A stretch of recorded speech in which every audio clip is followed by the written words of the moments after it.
Minus 10, 9, 8, 7, 6, 5, 4, 3, 2, 1, ignition, and liftoff at a Dragon return to Space Launch Complex 40.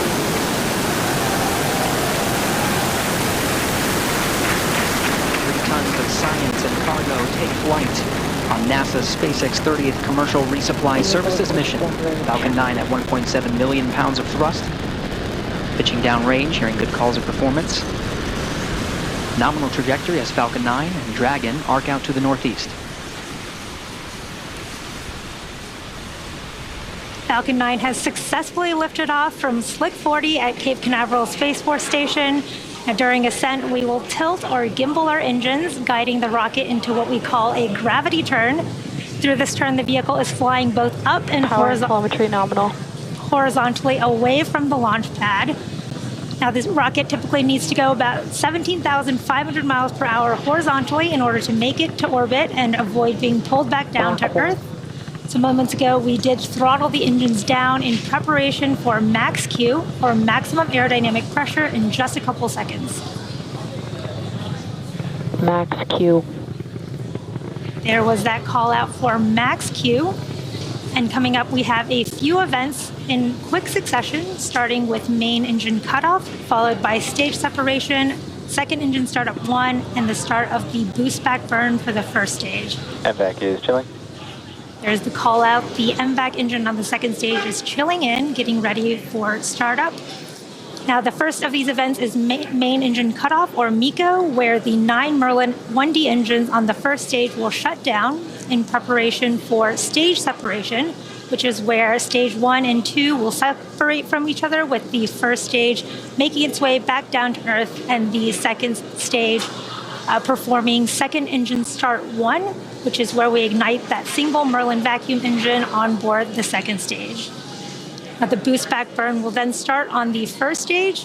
This burn helps assist the vehicle flip back around and reorient itself back to land. MECO starting in just a couple seconds.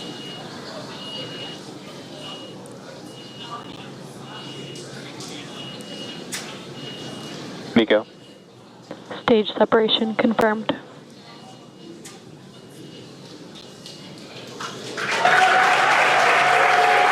Stand by condition. Stage 1 boost back startup. There you heard and saw those events happening back to back. Awesome views of the first stage flipping back around as it performs its boost back burn. Again, we had main engine cutoff of the first stage, stage separation, second engine start on the second stage, and that first stage doing the awesome flip as it starts its boost back burn. Now, this burn is a little under a minute, so we have about 20 seconds left in this burn. And about 3 minutes after that, we will have 2 additional burns on the first stage to prepare to land back at landing zone 1 at Cape Canaveral. We are at T plus 3 minutes and 30 seconds here in today's mission. CRS-30 is SpaceX's Stage 1 boost back shutdown. There's that confirmation for the boost back shutdown of the first stage. Nominal trajectory. And a nominal trajectory. As, again, CRS-30 is SpaceX's 27th launch this year. And we are coming up on the entry burn of the first stage, as well as second engine cutoff. On those live views of the first stage, you can see the attitude control system creating those beautiful puffs of white gas. And that's nitrogen from the cold gas thrusters of the attitude control system. And around T plus 6 minutes and 30 seconds, you should see on your screen the first stage's entry burn.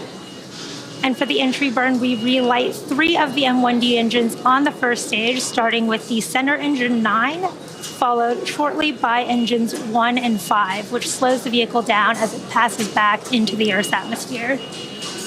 We need to slow down to reduce re-entry forces, which helps us to recover and reuse the first stage.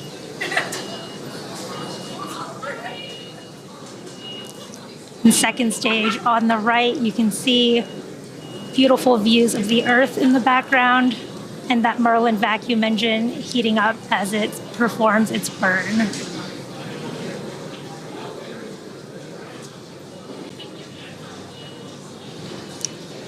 Again, we are a little over a minute to the start of our first stage entry burn.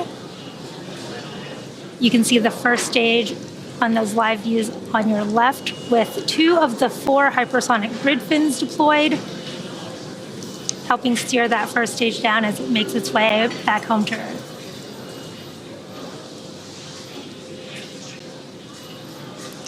Now you can see the telemetry on the bottom left and right hands of your screen. The right-hand side is the second stage carrying our Dragon capsule, and the left-hand side is the first stage. You can see the second stage speeding up as it is performing its burn, and the first stage is coming back down towards the Earth's atmosphere with the altitude decreasing. Really cool views from the attitude control system of the first stage.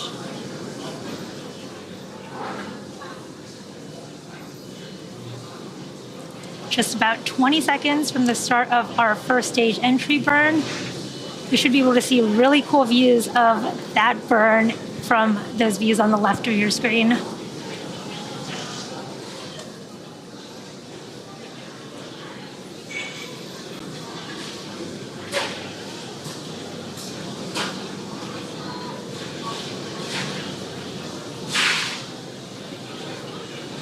Stage 1 entry burn startup.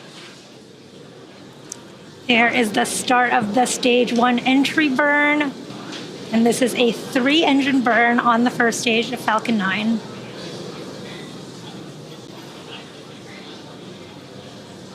Stage 1 entry burn shut down. There you Stage saw 1 FTS has safed. really cool views of the end of the first stage entry burn and the Both flight stages nominal trajectory. and the call-outs for nominal trajectory and the flight termination system being saved. Now, the first stage that is supporting today's mission has just performed this entry burn for the 6th time. Falcon 9 is the world's first orbital class reusable rocket, and this allows SpaceX to refly the most expensive parts of the rocket, which in turn drives Stage 1 transonic. down the cost of access to space. Now, coming up, we have that landing burn starting in just a few moments.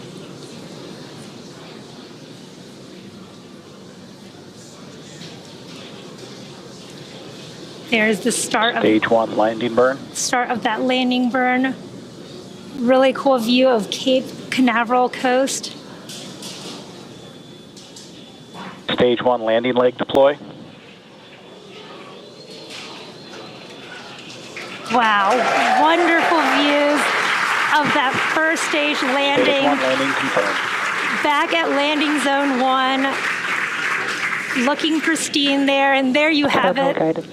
That landing marks SpaceX's 286th recovery of an orbital class rocket, including the first stage landings for Falcon Stage 9 2 FTS has safed.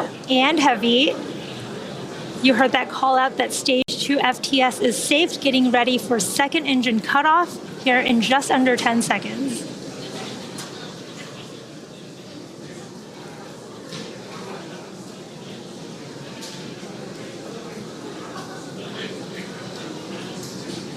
MVAC shutdown. There is that second engine cutoff with the MVAC shutdown call out, waiting for confirmation of a good orbital Nominal insertion. orbit insertion.